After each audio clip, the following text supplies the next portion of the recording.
So Tim, before your current role, what were you doing? Well, I was vicar of Bayston Hill, which is a large village in Shropshire, just on the outskirts of Shrewsbury. And innovation often starts with dissatisfaction.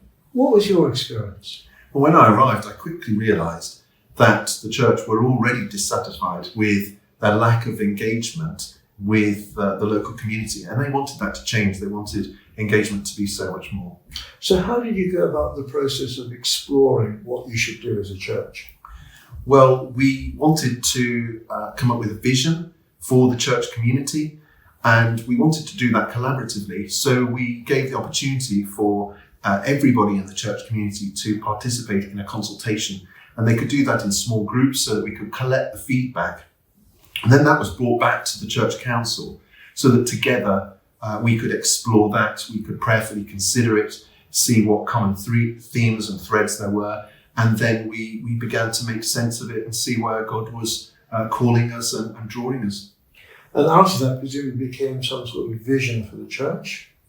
Yes, so we got a vision that we really wanted to communicate, and we did that as much as we possibly could through preaching, through newsletters, through emails, through all sorts of communication that we could come up with. So Tim, for a vision to take off, there needs to be a story that engages people and really excites them, but makes sense to them. What was the story that you developed that really made sense to your folks? Quite early on, we began to sense that God was drawing us into a new adventure with him, and that we sensed that he was going to help us make sense of that. He was going to articulate that for us as a church community. And if we maintained an attitude of openness, willingness to learn, that we would move on in that adventure. But we were also discovering that vision and the way that takes shape is really quite organic. We weren't going to be following an A to Z plan with clearly defined steps along the way. We were going to just follow the promptings of God's Spirit and seeing what emerged as we did so. So Tim, how did you help this sense-making story to spread, gain momentum, to amplify, if you like? I found that in order for people to play a part in this, they needed to understand it and understand their role in it, or the potential role in it. So we really had to adapt what we were communicating and the language we used. So, for example, fresh expressions as a term might not have been understood, whereas new Christian communities or new forms of church, that might have been more helpful to people.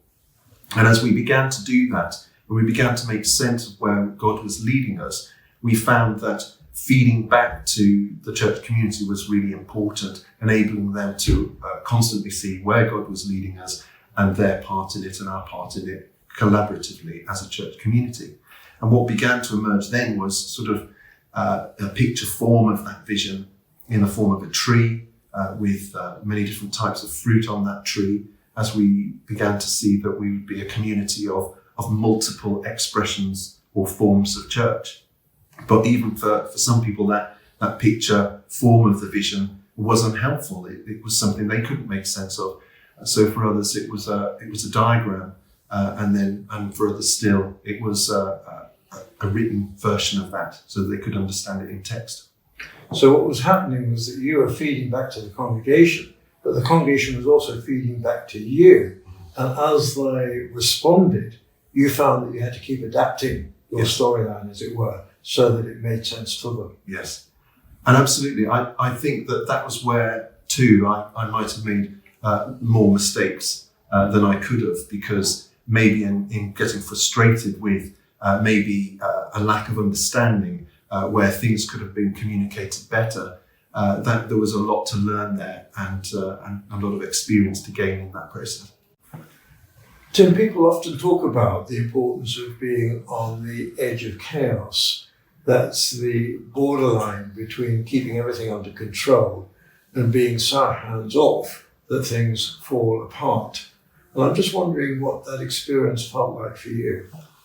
Yeah, in lots of ways it felt quite unnerving, mildly terrifying actually, because that giving up of control, not that I would have thought I'm much of a control freak, but just wanting to bring order where there is chaos. But what I found was it was the most creative place to be.